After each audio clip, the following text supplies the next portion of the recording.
মাছটা দেখি কীরকম টেস্ট, এটাই হলো আসল ব্যাপার। এত বড় কই মাছ তো আগে কিনিনি, কীরকম টেস্ট এটাই যা দেখবো এবার। খেয়ে দেখি বন্ধুরা, মাছটা দেখো ভেতরটা কীরকম সাদা, দুরন্ত দুরন্ত।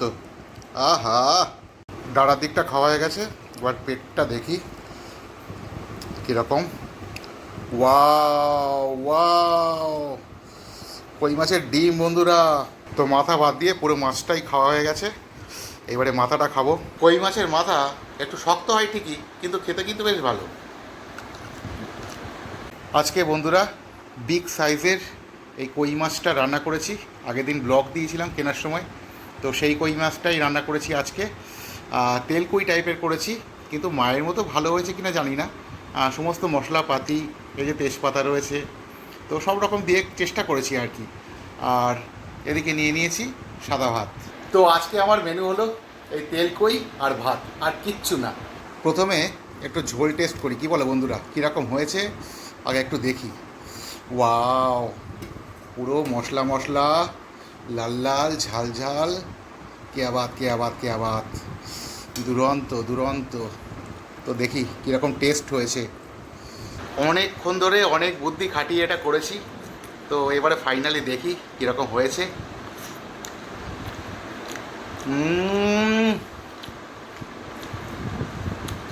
দুর্ধর্ষ রান্না করেছি বন্ধুরা, দুর্ধর্ষ দুর্ধর্ষ।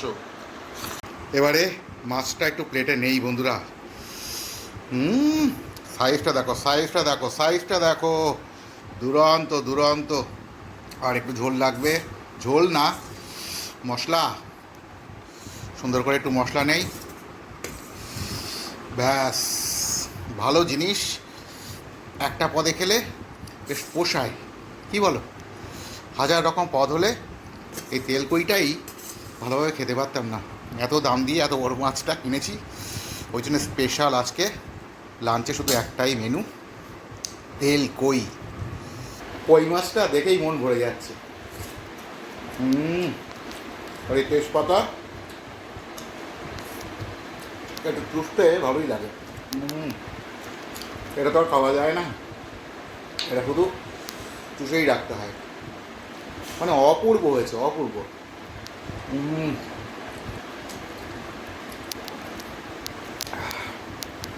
ভেবেছিলাম একটাই পদ করব, একটা পদে কি করে খাবো, কিন্তু ঠিকই করেছি। কোনো কিছু রান্না করলে এই কই তেলটাই ভালোভাবে খেতে পারতাম না।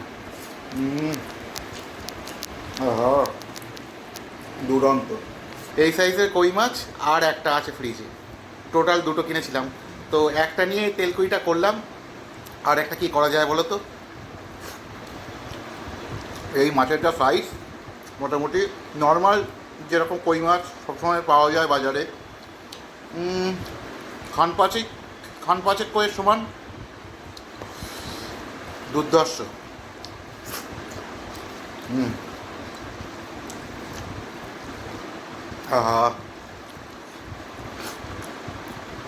কই তেলে একটু তেল দিতে হয় বেশি, মশলাপাতি একটু বেশি দিতে হয়, একটু রিচ হয় ব্যাপারটা।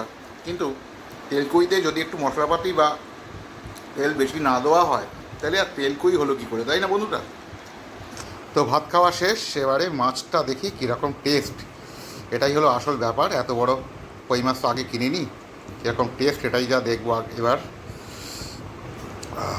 খেয়ে দেখি বন্ধুরা, মাছটা দেখো ভেতরটা কীরকম সাদা, দুরন্ত দুরন্ত। আহা, মনে তো হচ্ছে ভালোই হবে, দেখা যাক।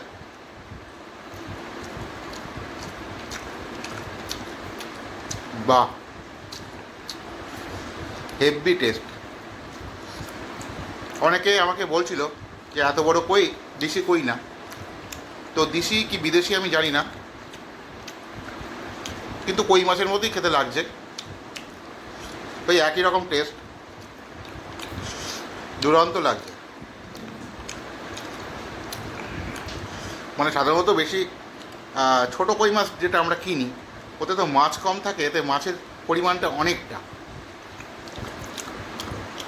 বলছি না, প্রায় নর্মাল খান পাঁচেক কই সমান এই একটা সাইজ। কই মাছের এই ডাঁড়া কাটাটা খুব শক্ত, এটা একটু ফেলে দিতে পারলে আর খুব একটা চাপ নেই। এই যে ডাঁড়া কাটা হেভি বন্ধুরা, মারাত্মক। আমার তো মন ভেঙে গেছিল যে এত দাম দিয়ে কিনলাম, যদি মাছটা খারাপ হয়, কিন্তু না, হেভি টেস্ট, হেভি। ডাঁড়ার দিকটা খাওয়া হয়ে গেছে, এবার পেটটা দেখি কীরকম। ওয়াও ওয়াও, কই মাছের ডিম বন্ধুরা, যেরকম বড় মাছ সেরকম বড় সাইজের ডিম। এই দেখো দুটো ডিম, ডিমটা লাস্টে খাবো, আগে পুরো মাছটা খাই, লাজার দিকটা খাই দেখি। মাছটা যে ডিম থাকতে পারে ভেবেছিলাম, তো ডিম রয়েছে, সাইজটাও বেশ ভালো দুটো, এটা একটু ছোট, এটা বড়, সব মিলিয়ে খুব সুন্দর খেলাম। দেশি হোক বিদেশি হোক, কই তো কই মাছের একটা স্বাদ আলাদা, তার মধ্যে তেল কই, কই মাছের বেস্ট রেসিপি। তো মাথা বাদ দিয়ে পুরো মাছটাই খাওয়া হয়ে গেছে, এবারে মাথাটা খাবো। কই মাছের মাথা একটু শক্ত হয় ঠিকই, কিন্তু খেতে কিন্তু বেশ ভালো।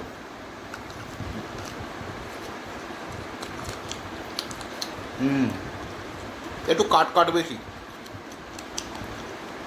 দারুণ দারুণ খেতে।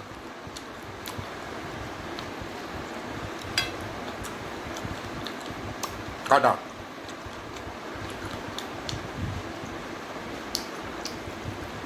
একটা ঢেকুর উঠবে মনে হচ্ছে, পুরো তৃপ্তির ঢেকুর। তো সব খাওয়া কমপ্লিট, এবারে খাবো এই কই মাছের ডিম। কই মাছের ডিমের টেস্টটা দারুণ, একদম ইউনিক। তো বন্ধুরা, আজকে আমার এই কই তেলটা কীরকম লাগলো কমেন্ট বক্সে অবশ্যই জানিও।